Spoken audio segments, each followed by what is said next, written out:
Chapitre 40. Le plus grand dans le royaume des cieux, le petit Benjamin de Capharnaüm. Je vois Jésus qui suit un chemin de campagne, suivi et entouré de ses apôtres et des disciples.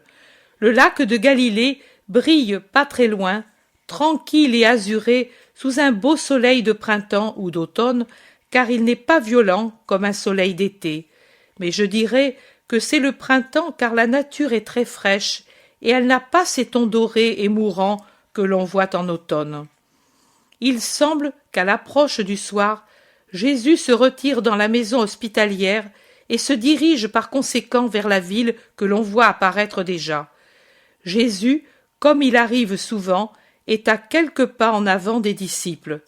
2 ou 3 pas, pas plus, mais assez pour pouvoir s'isoler dans ses pensées, ayant besoin de silence après une journée d'évangélisation. Il chemine absorbé, avec dans la main droite un rameau vert, certainement cueilli dans quelque buisson, avec lequel il fouette légèrement, perdu dans ses pensées, les herbes de la berge. Derrière lui, au contraire, les disciples parlent avec animation. Ils rappellent les événements de la journée, et ils n'ont pas la main trop légère pour apprécier les défauts d'autrui et les méchancetés d'autrui. Tous critiquent plus ou moins le fait que ceux qui sont chargés de la perception du tribut pour le temple aient voulu être payés par Jésus. Pierre, toujours véhément, soutient que c'est un sacrilège parce que le Messie n'est pas tenu de payer le tribut. « C'est comme si on voulait que Dieu se paie lui-même, dit-il, et cela n'est pas juste. Si ensuite il croit que lui n'est pas le Messie, cela devient un sacrilège. » Jésus se tourne un instant et il dit « Simon, Simon, il y en aura tant qui douteront de moi, même parmi ceux qui croient que leur foi en moi est assurée et inébranlable. Ne juge pas les frères, Simon. Commence par te juger toi-même. » Judas, avec un sourire ironique, dit à Pierre qui, humilié, a baissé la tête, « Ceci est pour toi, parce que tu es le plus âgé. Tu veux toujours faire le docteur. Il n'est pas dit qu'il faille juger le mérite d'après l'âge. Parmi nous, il y en a qui te sont supérieurs pour le savoir et la position sociale. » Il s'allume une discussion sur les mérites respectifs. Tel se vante d'avoir été parmi les premiers disciples, tel appuie son mérite sur la situation qu'il a quittée pour suivre Jésus, tel dit que personne comme lui n'a des droits parce que personne ne s'est converti comme lui en passant de la situation de publicain à celle de disciple. La discussion se prolonge, et si je ne craignais pas d'offenser les apôtres, je dirais qu'elle prend les allures d'un véritable procès. Jésus s'en désintéresse. Il semble n'entendre plus rien. Entre-temps, on est arrivé aux premières maisons de la ville que je sais être Capharnaüm. Jésus continue, et les autres par derrière sont toujours en discussion. Un enfant de 7 à 8 ans court derrière Jésus en sautant. Il le rejoint en dépassant le groupe plus qu'animé des apôtres. C'est un bel enfant aux cheveux châtain foncé, tout bouclé, court. Dans son visage brun, il a 2 yeux noirs intelligents. Il appelle avec familiarité le maître comme s'il le connaissait bien. « Jésus, dit-il, laisse-moi venir avec toi jusqu'à ta maison, veux-tu » ? « Ta mère le sait-elle » demande Jésus en le regardant avec un doux sourire. « Elle le sait. » En vérité, Jésus, tout en souriant, le regarde d'un regard pénétrant. « Oui, Jésus, en vérité. » Alors, viens. L'enfant fait un saut de joie et prend la main gauche de Jésus qui la lui présente. C'est avec une amoureuse confiance que l'enfant met sa petite main brune dans la longue main de mon Jésus. Moi, je voudrais bien en faire autant. « Raconte-moi une belle parabole, Jésus, » dit l'enfant en sautant aux côtés du maître. Et en le regardant par en dessous, avec un petit visage qui resplendit de joie. Jésus aussi le regarde avec un sourire joyeux qui lui fait entr'ouvrir la bouche, qu'ombrage des moustaches et une barbe blonde rousse que le soleil fait briller comme si c'était de l'or. Ses yeux de saphir foncé rient de joie quand il regarde l'enfant. « Qu'en fais-tu de la parabole ? Ce n'est pas un jeu. »« C'est plus beau qu'un jeu.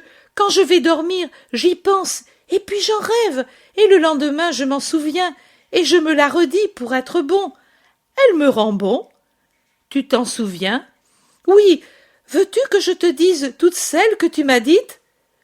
Tu es brave, Benjamin, plus que les hommes qui oublient. En récompense, je te dirai la parabole. » L'enfant ne saute plus.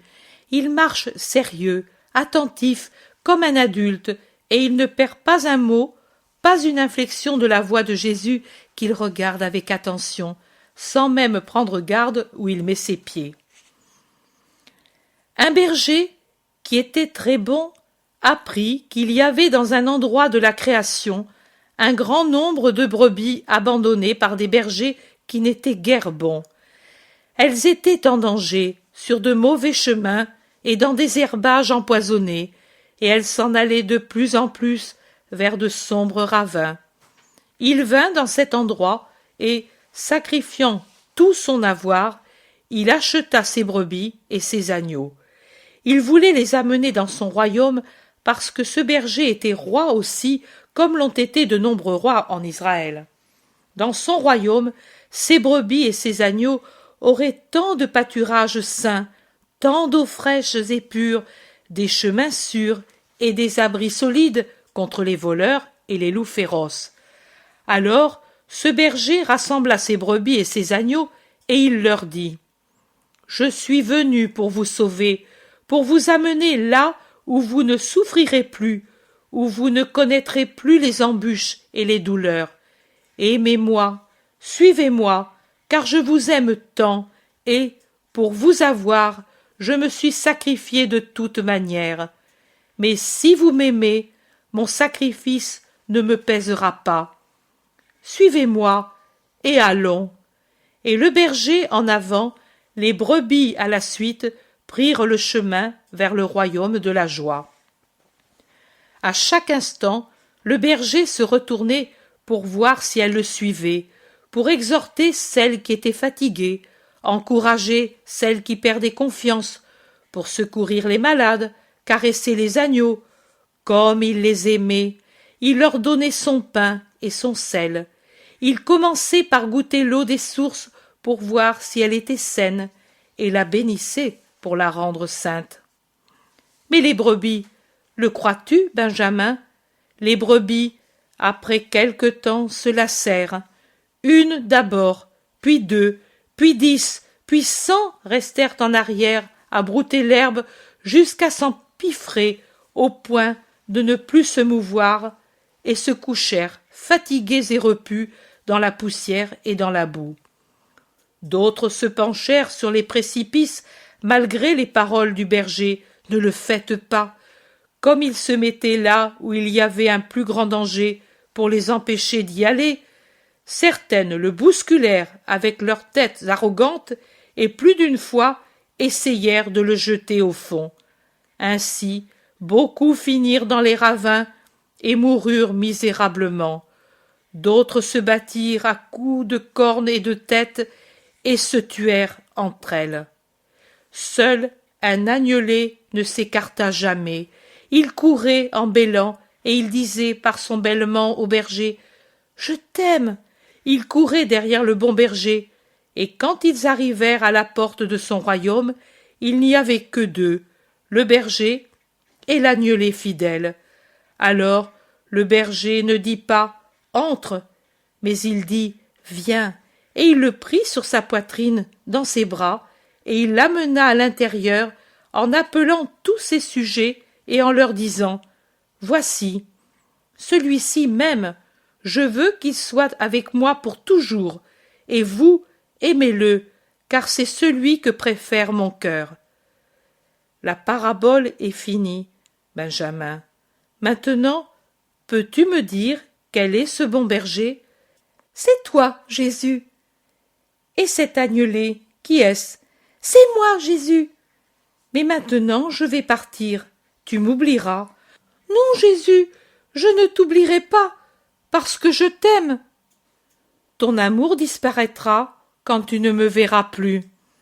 Je me dirai à moi-même les paroles que tu m'as dites, et ce sera comme si tu étais présent. Je t'aimerai et je t'obéirai de cette façon. Et dis-moi, Jésus, toi, tu te souviendras de Benjamin? Toujours. Comment feras-tu pour te souvenir? Je me dirai que tu m'as promis de m'aimer et de m'obéir, et je me souviendrai ainsi de toi. Et tu me donneras ton royaume? Si tu restes bon, oui. Je serai bon. Comment feras-tu? La vie est longue. Mais aussi tes paroles sont si bonnes. Si je me les dis, et si je fais ce qu'elles me disent de faire, je me garderai bon toute ma vie, et je le ferai parce que je t'aime. Quand on aime bien, ce n'est pas fatigant d'être bon. Je ne me fatigue pas d'obéir à maman, parce que je l'aime bien. Je ne me fatiguerai pas d'être obéissant pour toi, parce que je t'aime bien. Jésus s'est arrêté pour regarder le petit visage enflammé par l'amour plus que par le soleil.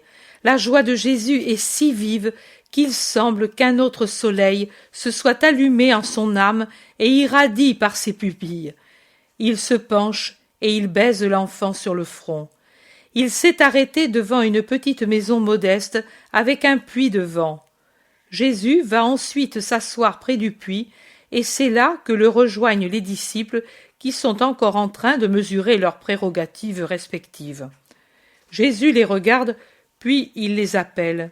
« Venez autour de moi et écoutez le dernier enseignement de la journée, vous qui célébrez sans cesse vos mérites et pensez à vous adjuger une place en rapport avec eux. Vous voyez cet enfant, lui est dans la vérité plus que vous. Son innocence lui donne les clés pour ouvrir les portes de mon royaume. Lui a compris dans sa simplicité de tout petit que c'est dans l'amour que se trouve la force de devenir grand et dans l'obéissance par amour celle d'entrer dans mon royaume. Soyez simple, humble, aimant, d'un amour que vous ne donniez pas qu'à moi, mais que vous partagiez entre vous, obéissant à mes paroles, à toutes, même à celle-ci, si vous voulez arriver là où entreront ces innocents. Apprenez auprès des petits. Le Père leur révèle la vérité comme il ne la révèle pas aux sages. Jésus parle en tenant Benjamin debout contre ses genoux et il lui tient les mains sur les épaules. En ce moment, le visage de Jésus est plein de majesté. Il est sérieux, pas courroucé, mais sérieux. C'est vraiment le maître. Le dernier rayon de soleil nimbe sa tête blonde. La vision s'arrête pour moi ici, en me laissant pleine de douceur dans mes souffrances. Les disciples n'ont donc pas pu entrer dans la maison, c'est naturel, à cause de leur nombre et par respect. Ils ne le font jamais s'ils ne sont pas invités par le maître à le faire, en groupe ou en particulier. Je remarque toujours un grand respect, une grande retenue, malgré l'affabilité du maître et sa longue familiarité. Même Isaac, qui pourrait se dire le premier d'entre les disciples, ne prend jamais la liberté d'aller vers Jésus sans qu'un sourire, au moins un sourire du maître, l'appelle près de lui. N'est-ce pas un peu différent de la manière désinvolte et presque burlesque dont beaucoup traitent ce qui est surnaturel? Ceci est un de mes commentaires et que je trouve juste, car cela ne me va pas que les gens aient avec des choses qui sont au-dessus de nous les manières que nous n'avons pas à l'égard de nos égaux, les hommes, quand ils sont tant soit peu au-dessus de nous. Mais allons de l'avant. Donc, les disciples se sont répandus sur la rive du lac pour acheter du poisson pour le souper et aussi du pain et ce qu'il faut. Jacques de Zébédée revient aussi et il appelle le maître qui est assis sur la terrasse avec Jean accroupi à ses pieds dans un entretien plein de douceur et d'abandon. Jésus se lève et se penche au-dessus du parapet. Jacques dit « Que de poissons, maître! Mon père dit que ton arrivée a béni les filets. Regarde, ceci est pour nous. » Et il montre un panier de poissons argentés. Que Dieu lui donne des grâces pour sa générosité. Préparez-le, et après le souper, nous irons sur la rive avec les disciples. Et ainsi font-ils. Le lac est noir dans la nuit, en attendant la lune qui se lève tard. On ne le voit pas, mais on entend son murmure, son clapotis contre les rochers du rivage. Seules les incroyables étoiles des nuits d'Orient se mirent dans ces eaux tranquilles. Ils s'assoient en cercle autour d'une petite barque renversée sur laquelle est assis Jésus. Les petits fanaux des barques apportés ici au milieu du cercle éclairent à peine les visages les plus voisins. Le visage de Jésus est tout éclairé par en dessous par un falot placé à ses pieds, et tous de cette façon peuvent le voir quand il parle à l'un ou l'autre. Au début, c'est une conversation sans façon, familière, mais ensuite elle prend le ton d'une instruction. Jésus le dit même ouvertement. « Venez et écoutez, d'ici peu nous nous séparerons et je veux vous instruire encore pour mieux vous former. » Aujourd'hui, je vous ai entendu discuter et ce n'était pas toujours avec charité. Au premier d'entre vous, j'ai déjà donné l'instruction, mais je veux vous la donner à vous aussi, et elle ne fera pas de mal à ceux qui sont les premiers s'ils l'entendent de nouveau. Maintenant, le petit Benjamin n'est pas ici contre mes genoux. Il dort dans son lit et il fait ses rêves innocents. Mais peut-être son âme candide est-elle de même parmi nous. Mais supposez que lui ou quelque autre enfant soit ici pour vous servir d'exemple.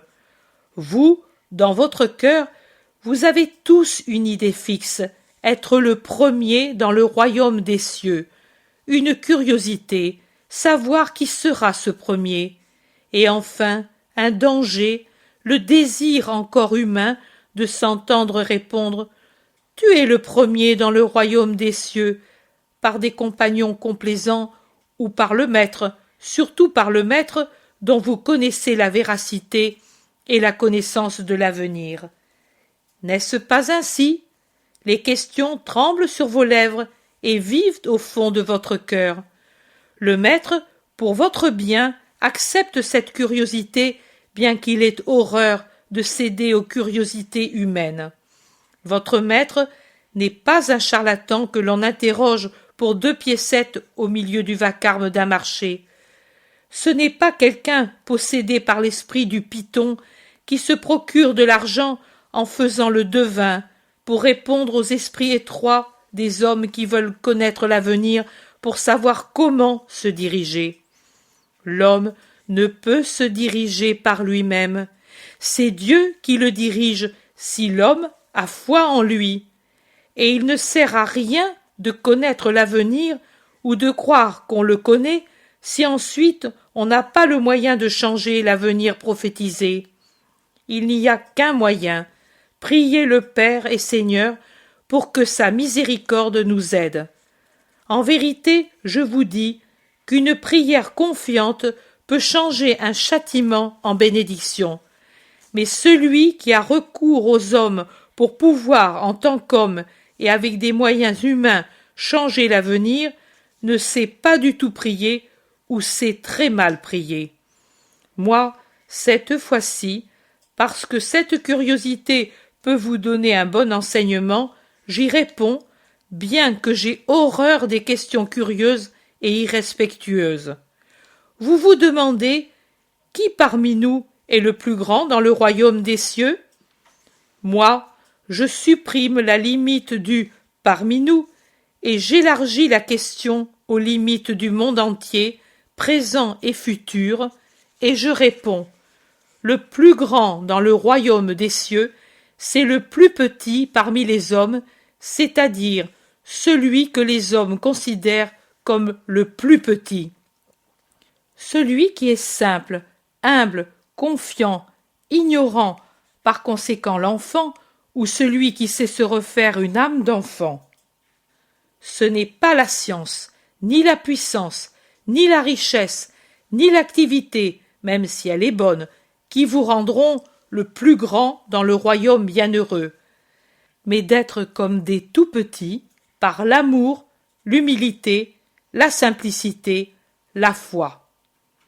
Observez comme m'aiment les enfants, et imitez-les, comme ils croient en moi, et imitez-les, comme ils se souviennent de ce que je dis, et imitez-les, comme ils font ce que j'enseigne, et imitez-les, comme ils ne s'égorgueillissent pas de ce qu'ils font, et imitez-les, comme ils n'ont pas de jalousie pour moi, ni pour leurs compagnons, et imitez-les.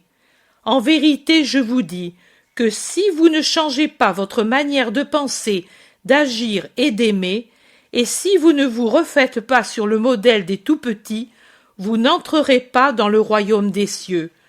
Eux savent ce que vous savez, ce qu'il y a d'essentiel dans ma doctrine. Mais avec quelle différence ils pratiquent ce que j'enseigne. Vous, vous dites, pour toute bonne action que vous accomplissez, j'ai fait. L'enfant dit, Jésus, je me suis souvenu de toi aujourd'hui, et à cause de toi, j'ai obéi, j'ai aimé, j'ai contenu un désir de me battre, et je suis content, parce que toi, je le sais, tu sais quand je suis bon, et tu en es content. Et encore, considérez les enfants quand ils agissent mal, avec quelle humilité ils me l'avouent. Aujourd'hui, j'ai été méchant, et cela me déplaît, parce que je t'ai donné de la douleur. Ils ne cherchent pas d'excuses, ils savent que je sais, ils croient, ils souffrent de ma douleur. Oh, ils sont chers à mon cœur les enfants, en qui il n'y a pas d'orgueil, pas de duplicité, pas de luxure. Moi, je vous le dis, devenez semblables à des petits, si vous voulez entrer dans mon royaume. Aimez les petits comme l'exemple angélique que vous pouvez encore avoir. Vous devriez être comme des anges. Pour vous excuser, vous pourriez dire « Nous ne voyons pas les anges ».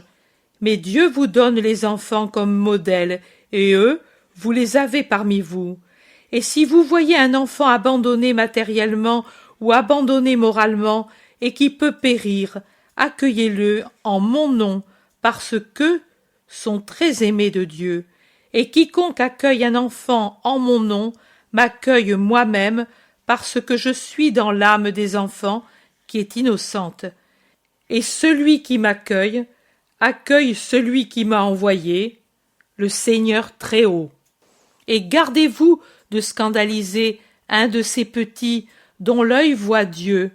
On ne doit jamais donner de scandale à personne. Mais malheur, 3 fois malheur à celui qui déflore la candeur ignorante des enfants. Laissez les anges, le plus que vous pouvez. Trop répugnants sont le monde et la chair pour l'âme qui vient des cieux. Et l'enfant, par son innocence, est encore toute âme. Respectez l'âme de l'enfant et son corps lui-même, comme vous respectez un lieu sacré.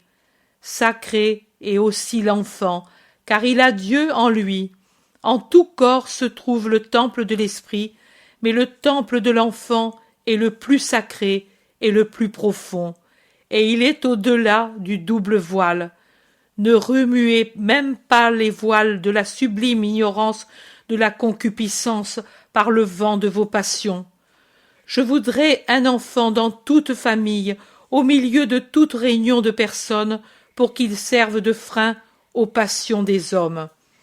L'enfant sanctifie, restaure et rafraîchit par le seul rayonnement de ses yeux sans malice. Mais malheur à ceux qui enlèvent sa sainteté à l'enfant par leur scandaleuse manière d'agir. Malheur à ceux qui, par leur conduite licencieuse, transmettent leur malice aux enfants. Malheur à ceux qui, par leurs propos et leur ironie, blessent la foi que les enfants ont en moi. Il vaudrait mieux qu'à tous ceux-là, on attache à leur cou une meule de moulin et qu'on les jette à la mer pour qu'ils s'y noient avec leur scandale. Malheur au monde pour les scandales qu'il donne aux innocents, car s'il est inévitable qu'il arrive des scandales, malheur à l'homme qui les provoque par sa faute. Personne n'a le droit de faire violence à son corps et à sa vie, car la vie et le corps viennent de Dieu, et lui seul a le droit d'en prendre une partie ou le tout. Mais pourtant je vous dis que si votre main vous scandalise, il vaut mieux que vous la coupiez, que si votre pied vous porte à donner du scandale, il est bien que vous le coupiez. Il vaut mieux pour vous entrer manchot ou boiteux dans la vie que d'être jeté au feu éternel avec les 2 mains et les 2 pieds. Et s'il ne suffit pas d'un pied ou d'une main coupée, faites couper aussi l'autre main ou l'autre pied, pour ne plus donner de scandale et pour avoir le temps de vous repentir avant d'être jeté là où le feu ne s'éteint pas et ronge comme un ver pour l'éternité. Et si c'est votre œil qui est pour vous occasion de scandale, arrachez-le. Il vaut mieux être borgne que d'être dans l'enfer avec les 2 yeux.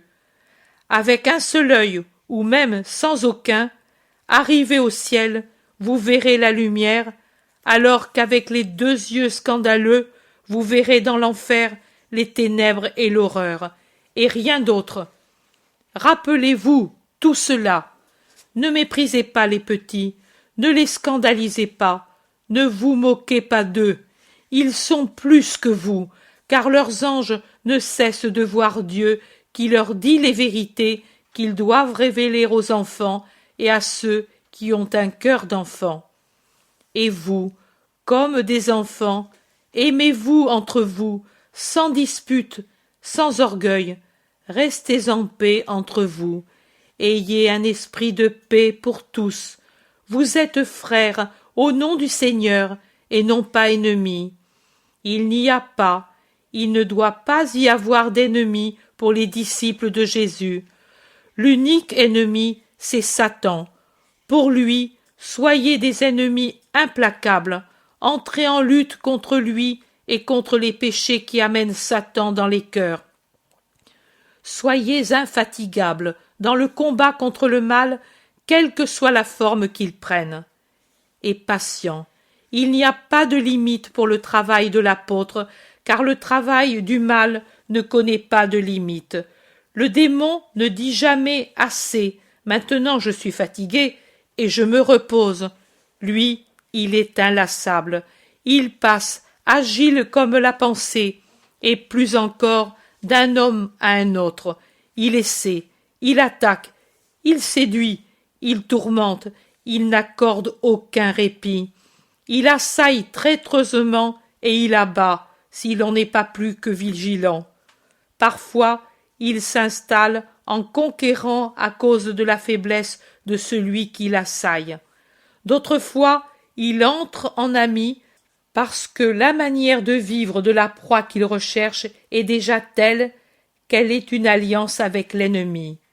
Une autre fois, chassé par quelqu'un, il cherche et tombe sur une proie plus facile pour se venger de l'échec que lui a fait subir Dieu ou un serviteur de Dieu. Mais vous devez dire ce que lui dit. Pour moi, pas de repos. Lui ne se repose pas pour peupler l'enfer. Vous ne devez pas vous reposer afin de peupler le paradis. Ne lui donnez pas de répit.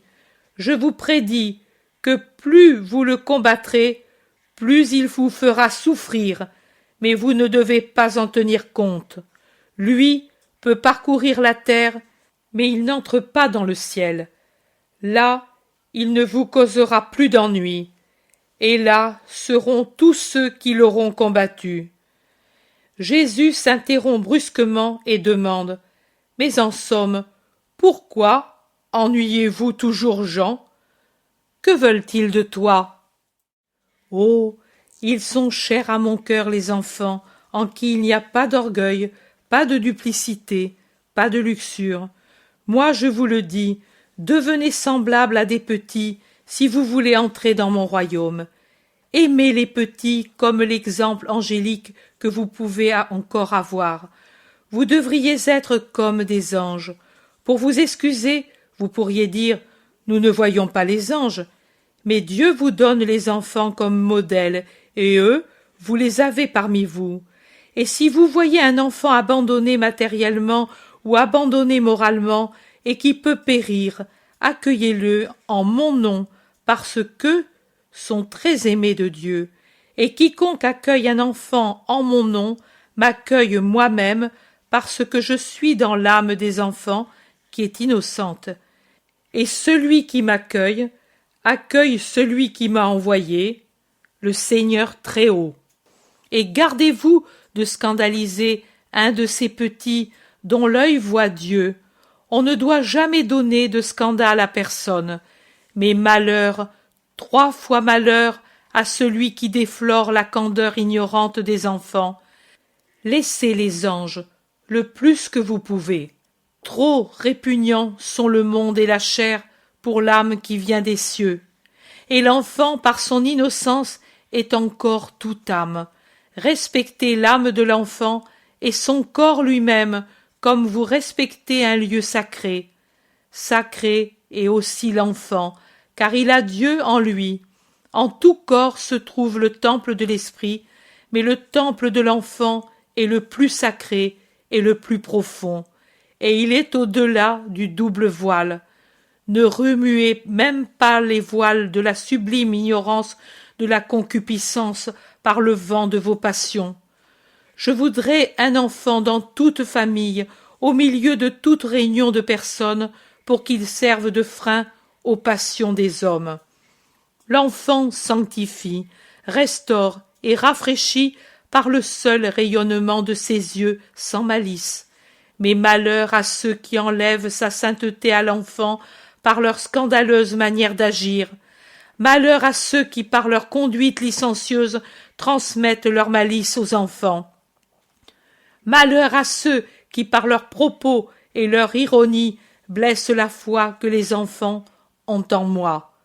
Il vaudrait mieux qu'à tous ceux-là, on attache à leur cou une meule de moulin et qu'on les jette à la mer pour qu'ils s'y noient avec leurs scandales.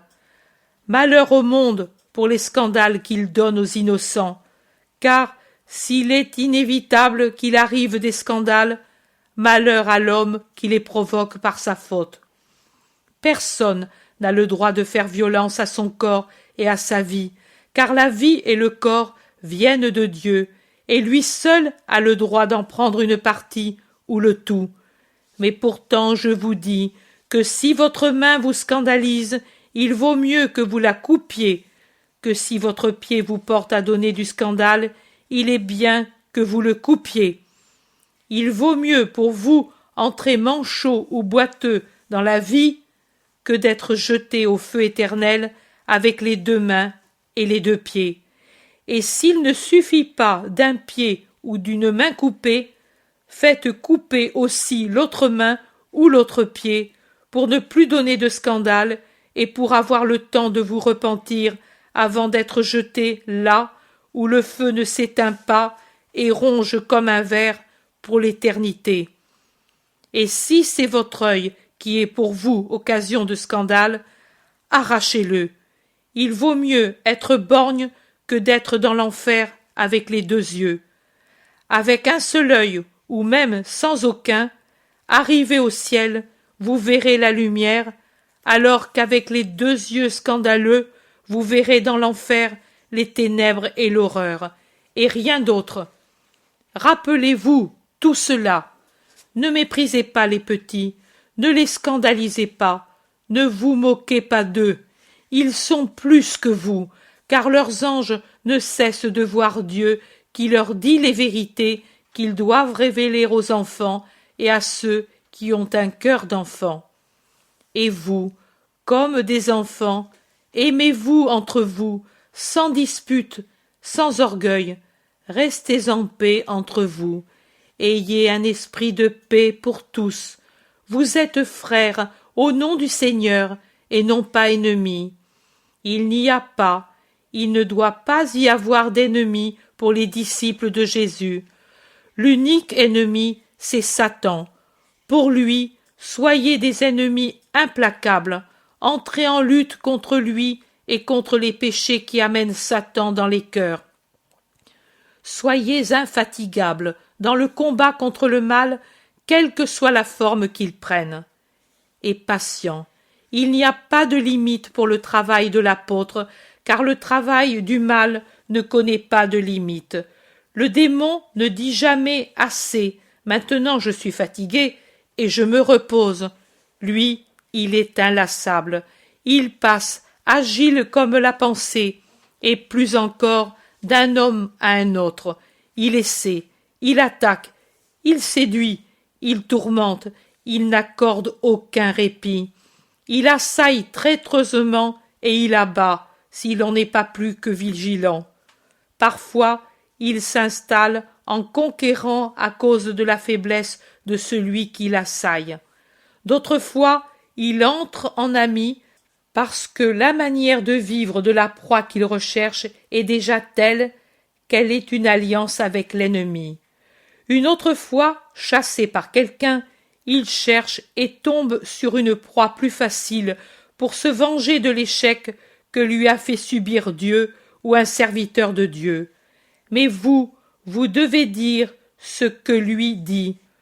Pour moi, pas de repos. Lui ne se repose pas pour peupler l'enfer. Vous ne devez pas vous reposer afin de peupler le paradis. Ne lui donnez pas de répit.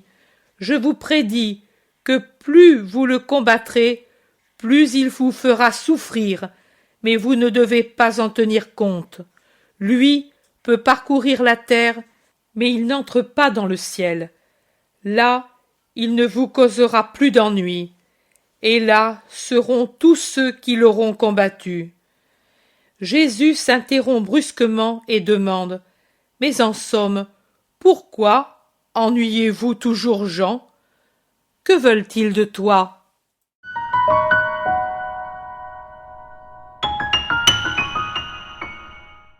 « 1943, Maria Valtorta, paralysée dans son lit, voit la vie de Jésus et décrit parfaitement la Terre Sainte.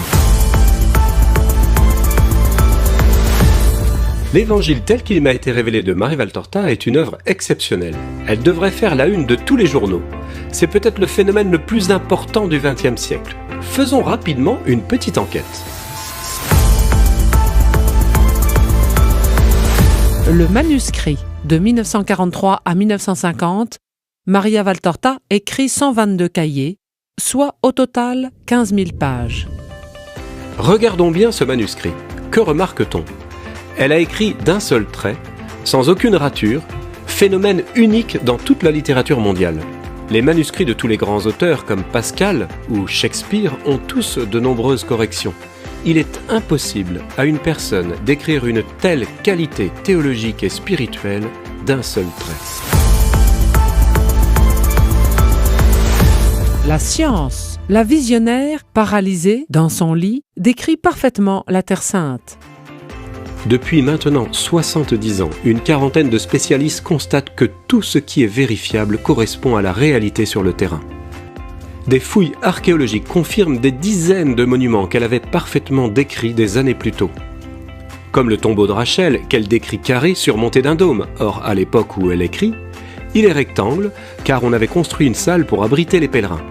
Pourtant, Maria ne tombe pas dans le piège, elle décrit bien une seule pièce carrée, tel qu'il était il y a 2000 ans. Comment aurait-elle pu le deviner ? Dans ses visions, elle place la Sainte Famille en Égypte, à Matarea, banlieue du Caire. Tout le monde sait qu'il y a 3 pyramides à l'horizon. Comment se fait-il qu'elle n'en voit qu'une ? Effectivement, de Matarea, qui est au nord-ouest, on aperçoit à l'horizon, vers le sud-ouest, une seule pyramide, car de cet endroit, Khéops cache Képhrène et Mykérinos. Il semble que la visionnaire ait vraiment été là, à cet endroit, pour décrire la scène. Elle décrit par exemple Simon-Pierre à Capharnaüm le 11 mars 27 sur le lac. Il pêche par une nuit de pleine lune. Alors allons vérifier. On prend un logiciel d'astronomie, on le cale en l'an 27, mois de mars, 11e jour. Qu'est-ce qu'on constate ? Effectivement, c'est une nuit où la Lune est au zénith à 0h52.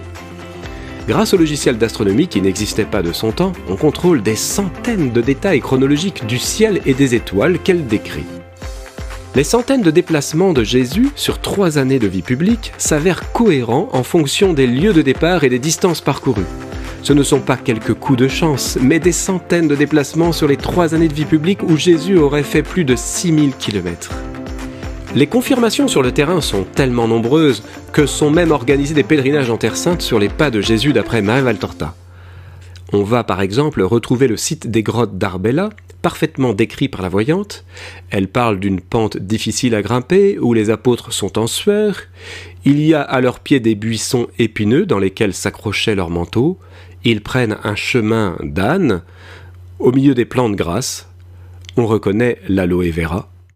Les disciples logent pendant 1 semaine dans des grottes à taille humaine. On retrouve même la grotte supérieure, indiquée par la voyante, dans laquelle logeait le Christ lui-même.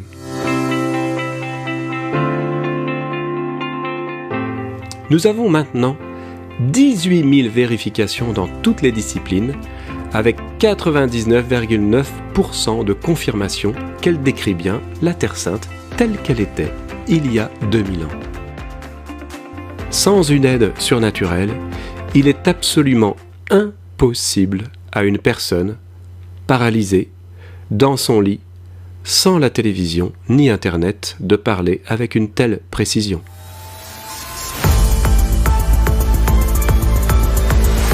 La qualité des écrits, tout ce qu'elle voit, est en accord avec la révélation publique. Ce qui est confirmé par de nombreux théologiens. Déjà 3 papes en témoignent. Le 26 février 1948, Pie XII autorise la publication et donc la lecture. La secrétaire de Paul VI félicite le père Roschini pour son livre « La Vierge Marie dans l'œuvre de Maria Valtorta ». Le cardinal Divitz assure que Jean-Paul II lisait l'évangile tel qu'il m'a été révélé. Le père Roschini, directeur de l'université théologique mariale du pape, écrit « Aucun autre écrit marial, pas même la somme de tous ceux que j'ai lus et étudiés, n'avait été en mesure de me donner sur Marie, chef-d'œuvre de Dieu, une idée aussi claire, aussi vive, aussi complète, aussi lumineuse que les écrits de Maria Valtorta. » Des visions pour notre temps. Que voit Maria Valtorta?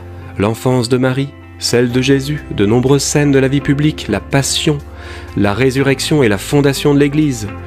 L'authentique histoire de l'incarnation, Dieu fait homme, devient accessible. Il est là, devant le lecteur. Avec ses gestes et ses paroles, et mieux que les apôtres, on peut lire et relire ce qu'il enseigne. C'est peut-être le plus grand cadeau que nous ait fait la providence de Dieu en ce début de 3e millénaire.